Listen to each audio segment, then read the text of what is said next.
रणथंभौर राजस्थान का एक ऐसा अभयारण्य जिसका नाम आते ही जहन में उभरती है एक ऐसी तस्वीर जिसमें डर और जिज्ञासा एक साथ सामने आते हैं। जंगली जानवरों को देखने की जितनी ज़्यादा जिज्ञासा मन में आती है, उससे कहीं ज़्यादा उनसे सामना होने का डर भी रहता है, जिसमें सबसे ज़्यादा डर होता है जंगल के राजा टाइगर का। रणथंभौर अभयारण्य में टाइगर जैसे अनेक खतरनाक जानवर रहते हैं, जिसमें जंगली भालू से लेकर बघेरा और मगरमच्छ जैसे खतरनाक जानवर रहते हैं। रणथंभौर अभयारण्य केवल जंगली जानवरों के लिए ही नहीं जाना जाता, यह अभयारण्य उस दुर्ग के लिए भी प्रसिद्ध है जिसके राजा ने शरण में आए दुश्मन के सेनापति की रक्षा के लिए अपना सब कुछ गंवा दिया, लेकिन शरणागत धर्म की रक्षा हमेशा की। जय हिंद दोस्तों, मैं जसवंत सिंह नरूका और आप देख रहे हैं आपका अपना यूट्यूब चैनल विजेता राजस्थान।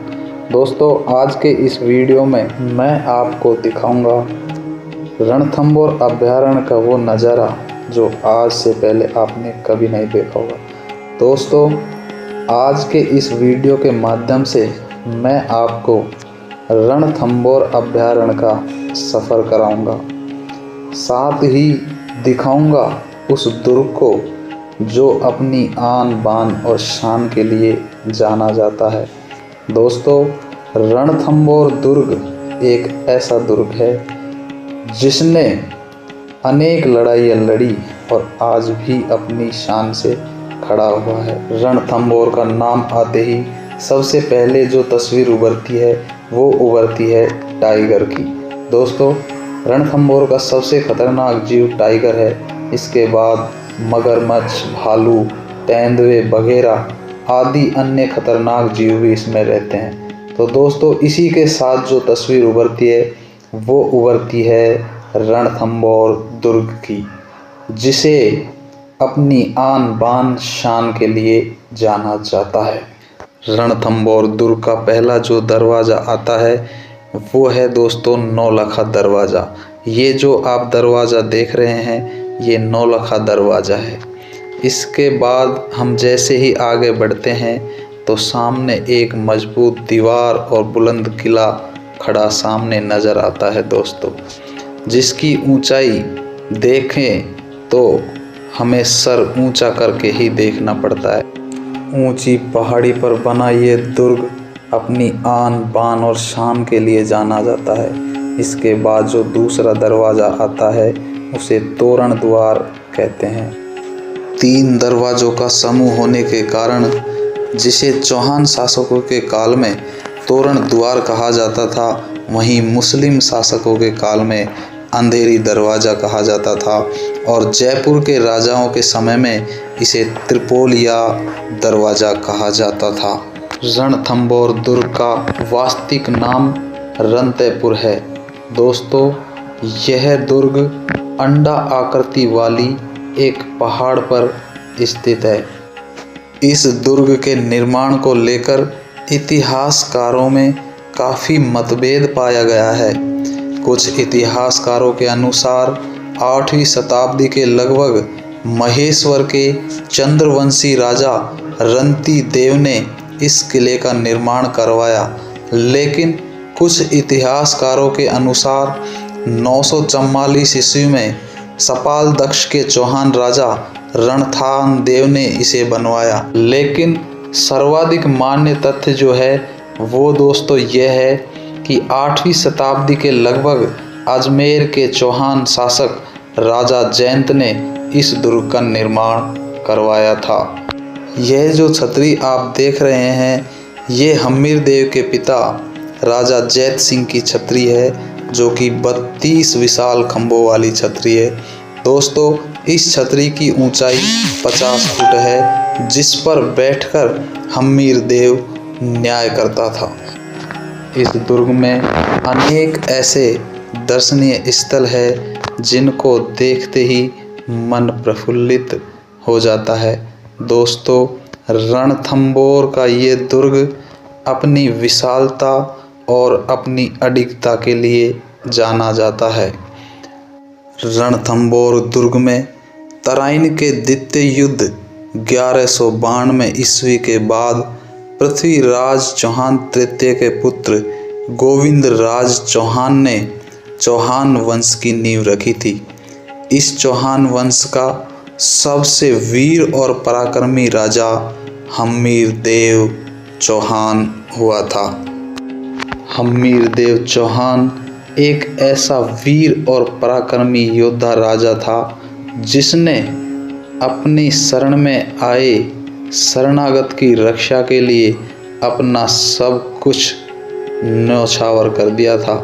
दोस्तों, हम्मीर देव चौहान के लिए एक कहावत लिखित है, सिंह सुवन सतपुरुष वचन कदली फले एक बार, तिरिया तेल हमीर हट चढ़े न दूजी बार। जिसका अर्थ होता है सिंगनी एक बार बच्चे को जन्म देती है, वैसे ही सतपुरुष एक बार जो कह देते हैं वह अटल है। केले में एक बार फल लगता है, स्त्री व पुरुष को एक बार ही तेल चढ़ता है। इसी तरह हम्मीर देव ने एक बार जो तय कर लिया वह टल नहीं सकता। दोस्तों, रणथंभौर दुर्ग के राजा हम्मीर देव चौहान की कहानी बड़ी ही वीरतापूर्वक और रोमांचकारी है। इतिहासकारों के अनुसार अलाउद्दीन खिलजी का सेनापति मंगोल मीर मोहम्मद शाह सुल्तान की मराठा बेगम चिमना से प्रेम करता था।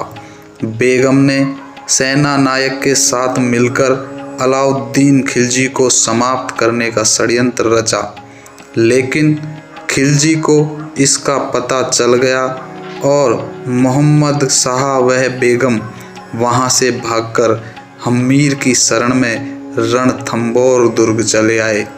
अलाउद्दीन ने हम्मीर को एक पत्र लिखा जिसमें सुल्तान ने लिखा कि वह उसके अपराधियों को उसे वापस लौटा दे। अगर हम्मीर देव ने ऐसा नहीं किया तो युद्ध के लिए तैयार रहे। तब हम्मीर देव चौहान ने अलाउद्दीन खिलजी को एक पत्र लिखा और उससे कहा कि राजपूत एक बार जो निर्णय ले लेते हैं उससे वापस नहीं बदलते। हम युद्ध के लिए तैयार हैं, लेकिन शरण में आए को हम वापस तुम्हें नहीं सौंपेंगे। तब अलाउद्दीन खिलजी ने रणथंभौर पर 1300 ईस्वी में घेरा डाला। 1 वर्ष की लंबी घेराबंदी पर भी अलाउद्दीन खिलजी को सफलता ना मिली। तब अलाउद्दीन खिलजी ने छल और कपट का सहारा लिया और उसने हम्मीर देव चौहान के सेनापति रणमल और रतिपाल को बूंदी परगने का लालच देकर अपनी ओर मिला लिया और इस तरह रणमल और रतिपाल की सहायता से खाने पीने की जो सामग्री थी उसमें गौ मांस और हड्डियां डलवाकर उसे अपवित्र कर दिया। जो पीने का जल था उसे भी अपवित्र कर दिया गया और इस तरह किले के अंदर रहने वाले लोगों के सामने खाने पीने की समस्या उत्पन्न हो गई। ऐसी स्थिति में हम्मीर देव ने दुर्ग में भूखे मरने से अच्छा है कि शत्रु से लड़ते हुए मरना उचित समझा और फिर 11 जुलाई 1301 ईस्वी में राजपूत सरदारों ने केसरिया किया तथा हम्मीर की रानी रंग देवी के नेतृत्व में राजपूत रानियों ने जल जौहर किया। यह राजस्थान का प्रथम जल जौहर वह शाखा था। और इस तरह 13 जुलाई 1301 ईस्वी के दिन रणथंभौर पर अलाउद्दीन खिलजी का अधिकार हो गया। अलाउद्दीन खिलजी ने अपनी धर्मांधता का प्रदर्शन करते हुए दुर्ग में स्थित मंदिर और मूर्तियों को तोड़ने के आदेश दिए। बाद में आगे चलकर आमेर के राजा मान सिंह ने रणथंभौर दुर्ग को शिकारगाह के रूप में परिवर्तित कराया गया। इसके बाद आमेर नरेश, पृथ्वी सिंह और सवाई जयसिंह ने दुर्ग का जीर्णोद्धार करवाया तथा सवाई माधो सिंह ने इसी के समीप अपने नाम से एक नगर बसवाया जिसका नाम सवाई माधोपुर रखा गया, जिसे आज हम जानते हैं। इस दुर्ग में अनेक दर्शनीय स्थल है, जिनमें सबसे पहले जोगी महल आता है। दुर्ग के प्रवेश द्वार के बाईं ओर जोगी महल है, जिसे राजा ने एक ऋषि के रहने के लिए बनवाया था, किंतु कालांतर में यहाँ साधुओं का डेरा लगने लगा, इसलिए इसका नाम जोगी महल पड़ गया। इसके बाद जैत सिंह की 32 खंभों की छतरी आती है। अधूरा सोपन अधूरी छतरी आती है, जिसका निर्माण राणा सांगा की पत्नी हाडा रानी कर्मावती ने करवाया, लेकिन इसका निर्माण पूरा नहीं हो सका और यह अधूरी रह गई, इसलिए इसे अधूरा सोपन के नाम से जाना जाता है। इस दुर्ग में शिव मंदिर स्थित है। गणेश मंदिर के पीछे शिव मंदिर।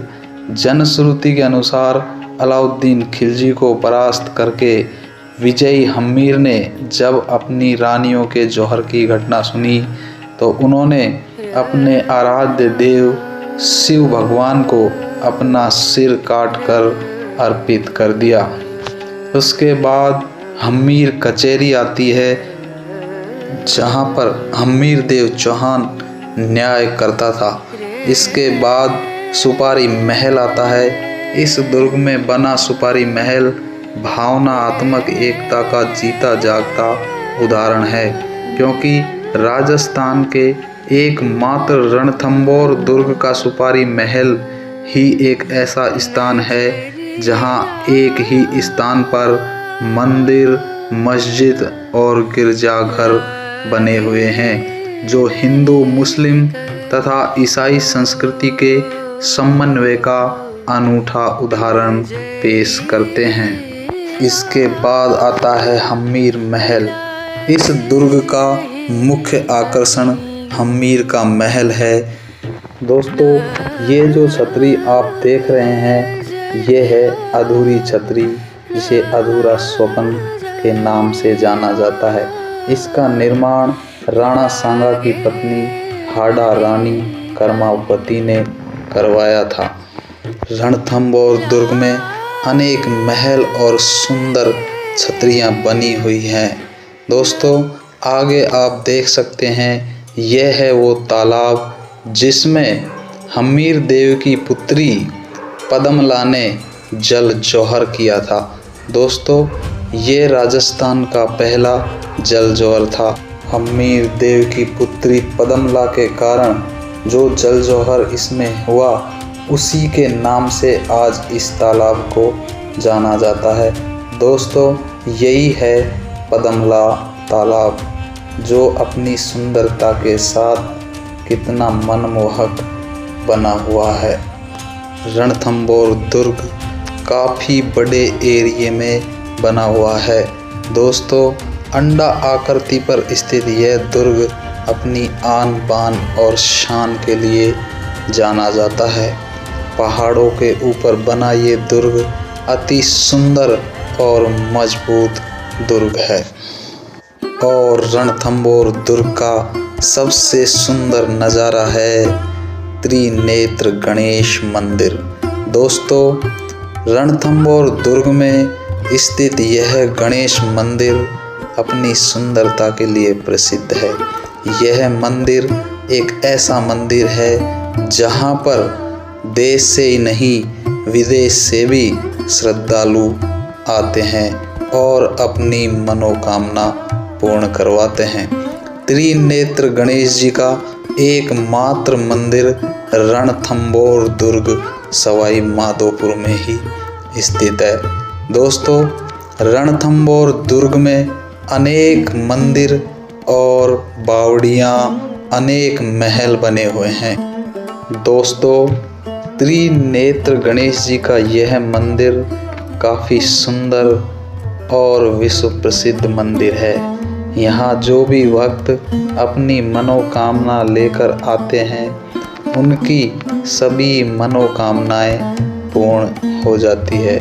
दोस्तों, गणेश मंदिर के कारण ही यह दुर्ग इतना प्रसिद्ध है कि यहाँ रोज लोगों की भीड़ लगी रहती है।